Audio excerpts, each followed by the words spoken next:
Selamat malam, salam hangat buat teman-teman semua. Kembali lagi dengan saya Frank Pitoruk. Kali ini di sini saya ingin membahas kembali mengenai peraturan Menteri Ketenagakerjaan Republik Indonesia. Pada postingan saya sebelumnya memang saya telah membahas ini. Baru-baru ini buruh melakukan aksi protes. Protes ini dilakukan sebagai bentuk penolakan terhadap keluarnya Peraturan Menteri Tenaga Nomor 2 Tahun 2022 tentang tata cara dan persyaratan pembayaran jaminan hari tua atau yang disingkat JHT.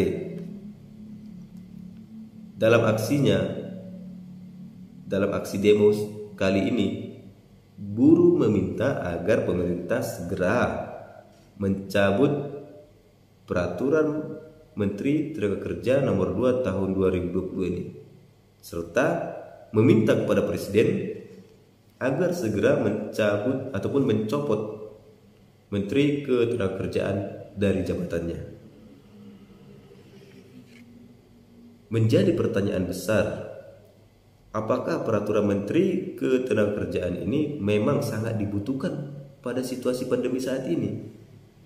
Apakah Peraturan Menteri Tenagakerja yang baru ini merupakan jawaban dari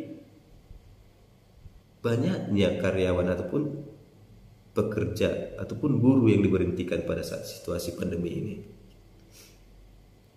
Seharusnya pemerintah membuat aturan di mana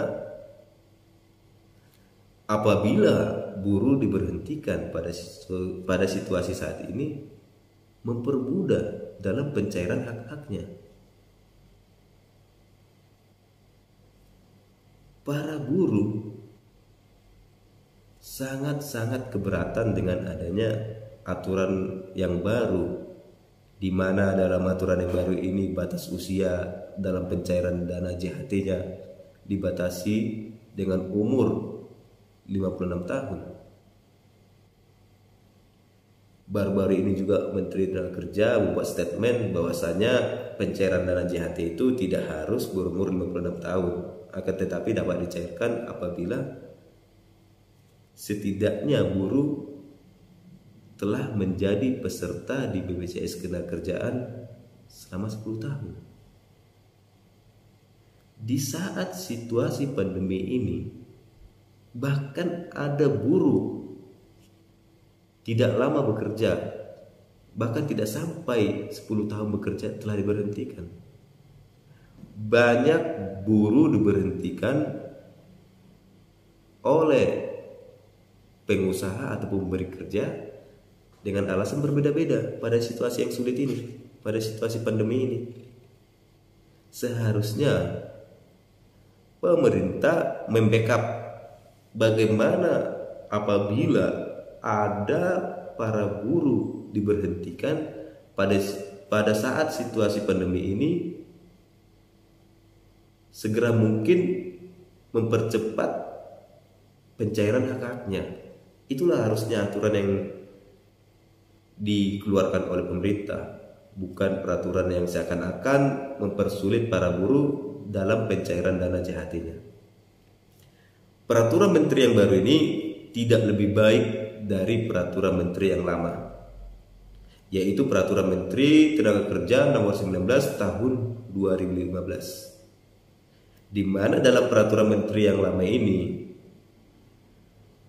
pencairan dana JHT dapat dicairkan apabila buruh secara sah telah berhenti selama 1 bulan lamanya, dapat dicairkan. Di dalam peraturan menteri yang baru ini justru mempersulit, yaitu 56 tahun. Peraturan menteri yang baru ini merupakan bukan jawaban pada saat situasi pandemi.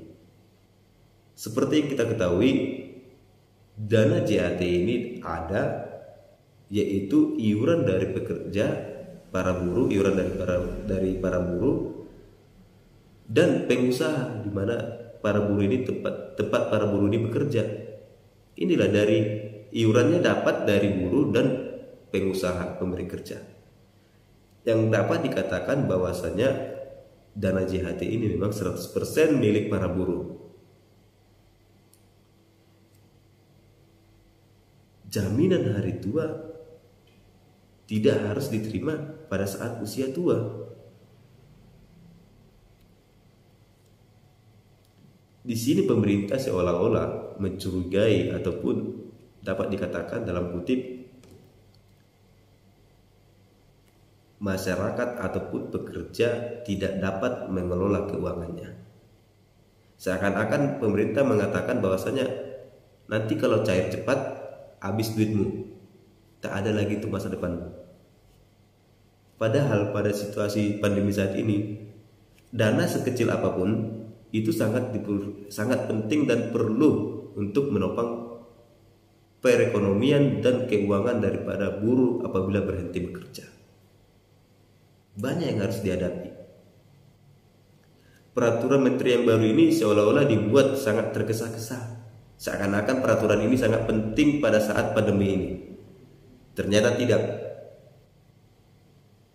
Untuk itu saya mendukung buruh untuk melakukan judicial review terhadap peraturan menteri ketenagakerjaan ini ke Mahkamah Agung untuk dapat dibatalkan